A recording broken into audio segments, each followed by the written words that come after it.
Society has put us through the ringer as far as teaching goes. We're loved, we're hated, we're respected, we're disrespected. Do you remember back in 2020 how when everything went online, parents were like, oh my gosh, I can't believe how teachers do this. And then like weeks later, it was back to totally being disrespected and everything. Not that that was the case for every single person, but I do remember going through this roller coaster of how people viewed teachers. But here's the thing, through it all, you have stuck with this assignment, your God-given assignment to be a teacher. And there's a reason for that.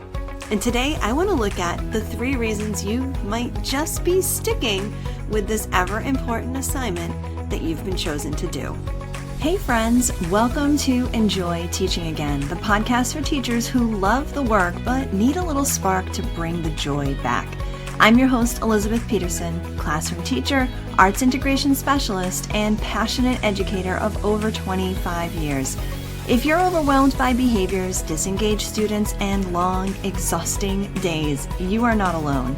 But together, we can turn things around and you can teach with confidence and purpose again. So locate that cold coffee of yours, find your favorite pen, I know you have one, and let's dive in. It's time to get inspired and enjoy teaching again. You've been at this for a while and maybe you want to think about resetting your classroom, but you feel like it's going to take forever, or maybe it's going to be complicated, or it might even be a little expensive. Listen, that is not the case. And if I'm anything, I am practical and I want your resetting experience to be meaningful. That's why the Classroom Reset is designed to make this easy and fun. We'll explore practical, creative strategies to keep your students engaged and excited to learn, dynamic classroom management tips that actually work, and arts-based activities that boost your students' social-emotional growth. And the best part? This approach is going to feel natural, effortless, and like second nature in your everyday teaching. That's the point. It's not about doing more, it's about resetting what you already do. You can dive in and implement these strategies right away, step by step, at your own pace. No fancy equipment, no overwhelming lesson plans, and no need to buy a bunch of new stuff. I'll show you how to integrate these creative strategies into what you're already doing so that you can see real change, real fast, and with the support that you need and deserve. So join me inside the Classroom Reset experience. Let's transform your classroom together faster than you thought possible. Head over to theinspiredclassroom.com/reset to get started. You could have been just about anything, but you chose to be a teacher. Even if you think it was the only thing you could do, that is actually on purpose. You have a purpose, and I believe, actually I know that God put you in the profession, this profession, for a reason. Now, I could pull out the let's look at your why, right? Why you became a teacher in the first place, but I'm not going to do that. Instead, I want to take some time to look at why you're choosing to stick around. Sure, I know you need to get paid, you need to make a living, maybe you need the benefits that go with your job, and yes, you do have the responsibility to your employer and to the kids, but I want to look a little deeper.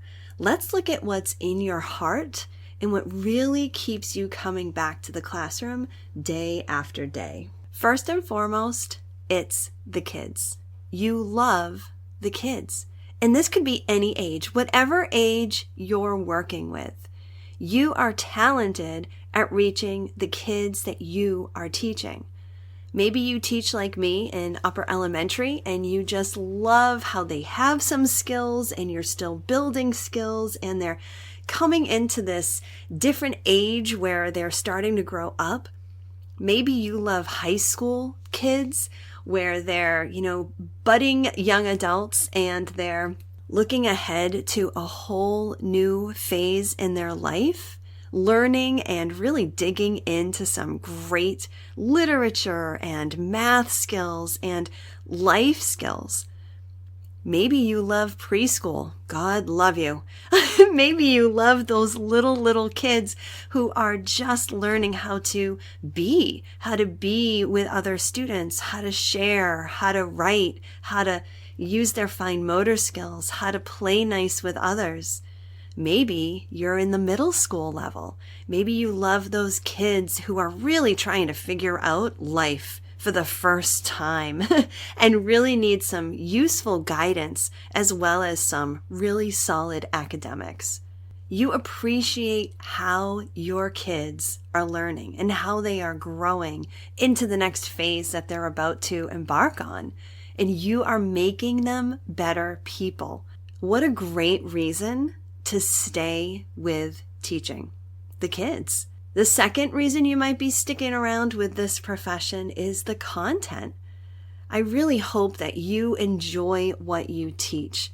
I actually work with a teacher this year who is crazy pants about history, and thankfully she's a social studies teacher.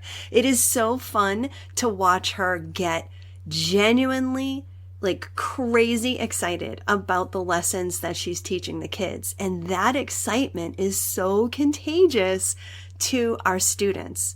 And it's really fun to watch. This year, I get to teach just math and science. And yet I'm finding times to teach writing because, oh my gosh, I absolutely love teaching writing. And being able to teach it to fifth graders who already have a pretty good foundation of writing skills, I think I can just offer so much to my students. I love teaching the content of writing, the writing process, the revisions, just all the good stuff about writing. And maybe it's not just even the specific content, but maybe you love the learning process.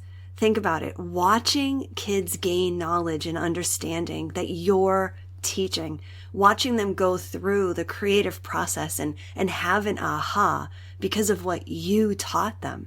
That's exciting stuff. And even if it doesn't happen, multiple times a day, when it does, it is just so rewarding. Now let's move on to the third reason why you may be just sticking around to do this profession of teaching. And that is to make a difference. Let's face it, our students, they need us. They need caring, creative teachers who are rooting for them, who love them, and want to help them succeed. And if not you, who? You have such a unique way to reach your students. I never want you to discredit that. You have your own personality, your own style, your own humor, or maybe lack of humor, which is going to also be part of your personality and style, right? You have your own way of showing that you care for your students and showing that you care for your content. You have your own creativity that you can bring into the classroom. No matter what you're doing, no matter what you're teaching, you have the capability to really make a difference. Sometimes it's in big ways, but often it's in those small ways. The small smile that you can give a student, the small nudge you can give a student to just do a little extra. And I think at this point, it's also important to acknowledge that there will always be some students that we just can't reach for whatever reason, or at least it can feel that way, right? Sometimes a student has built a really big wall around them. Sometimes it's a personality that just doesn't mix well with ours. But I want you to remember, teacher to teacher, from a teacher who has had her share of difficult students over the years, keep loving on those kids. Take a breath, breathe in the patience, say a little prayer for yourself and for your students, and keep working to make a difference. Because even the toughest kids can see that we care if we are genuine about it. And if you've listened so far, I'm pretty sure you do genuinely care. So keep at it. So there you go. Short and sweet, but hopefully to the point. 3 solid reasons to stick with teaching day after day. Keep coming back to the classroom because of those kids, because of that content that you love teaching, and because each and every day, I promise you, whether you see it or not, you are making a difference. Focusing on these is a key to being able to really enjoy your teaching, and that is always my hope for you. I hope this episode inspired you, encouraged you, or gave you a fresh idea to try. And if so, I would love for you to take a screenshot and text it to one of your teaching buddies. I'm so grateful that you landed here with me today, and it would mean the world to me if you would leave me a review over on Apple Podcast. Thanks so much for being here, and I'll catch you on the next episode. This is Elizabeth Peterson reminding you to get inspired so you can be inspiring to your students and enjoy teaching again.